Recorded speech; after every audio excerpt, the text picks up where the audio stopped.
The rain had just stopped falling over the small village of Quang Tri. Smoke curled gently from the burned rooftops, and the smell of wet earth mixed with gunpowder drifted through the air. A young Vietnamese soldier named Minh stood at the edge of a rice field, his uniform soaked, his rifle slung across his back. In his hand, he held a small wooden flute, the only thing left from his younger brother Nam, who had died a year earlier during an air raid. The flute had survived when everything else burned. Min's eyes drifted toward the horizon, where distant helicopters hummed like giant insects in the gray sky. The war had lasted for years, too many years, swallowing families, friends, and futures. But he fought not for hatred, not for vengeance, but because he wanted his homeland to breathe freely again. He remembered his mother's words the night he left home. If the bamboo still stands after the storm, then so must you. Those words had carried him through every battle, every night of hunger, every time he watched another comrade fall. As dawn broke, his unit prepared to move south. The jungle was thick and alive with whispers, cicadas, raindrops, and the echo of distant gunfire. Min led the way, his bare feet sinking into the wet soil. Around him the men were silent, not out of fear, but discipline. They had learned that in war, silence was strength. By noon they reached a hill overlooking a U.S. base.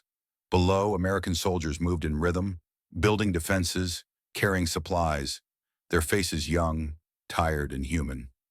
Men watched for a long time, wondering if they too had mothers waiting, if they dreamed of home, or if they even understood why they were here, in this land of rivers and rice.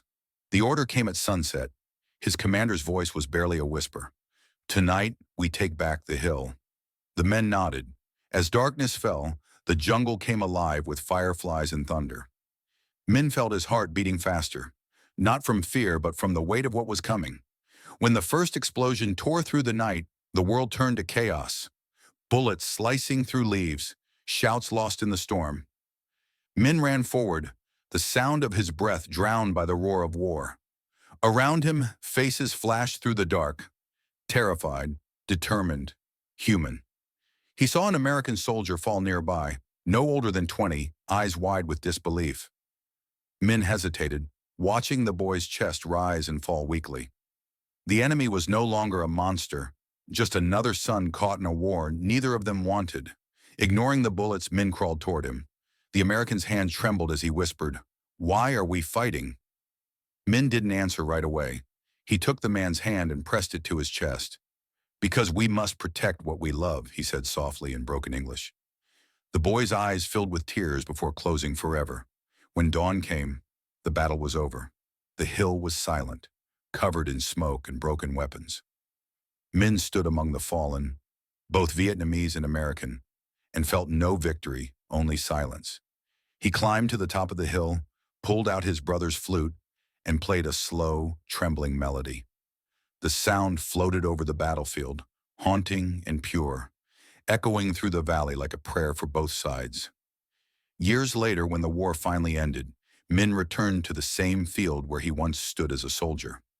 The rice had grown again, golden, alive. Children ran barefoot through the paddies, their laughter rising into the blue sky where no more helicopters flew. Min, now older and quiet, planted a single stalk of bamboo beside the river. He wanted it to grow strong, a reminder that even after the fiercest storm, something living could still rise again. Every year on the day the fighting had ended, Min returned to that bamboo field. He would sit by the water and play the same song on his brother's flute. The villagers said that if you listened closely, you could still hear it at sunset, a melody that carried the memory of pain, sacrifice, and the unbreakable love for one's homeland. And as the music faded into the wind, the bamboo leaves whispered back, standing tall against the orange sky, just as his mother had said long ago, "If the bamboo still stands after the storm, then so must you."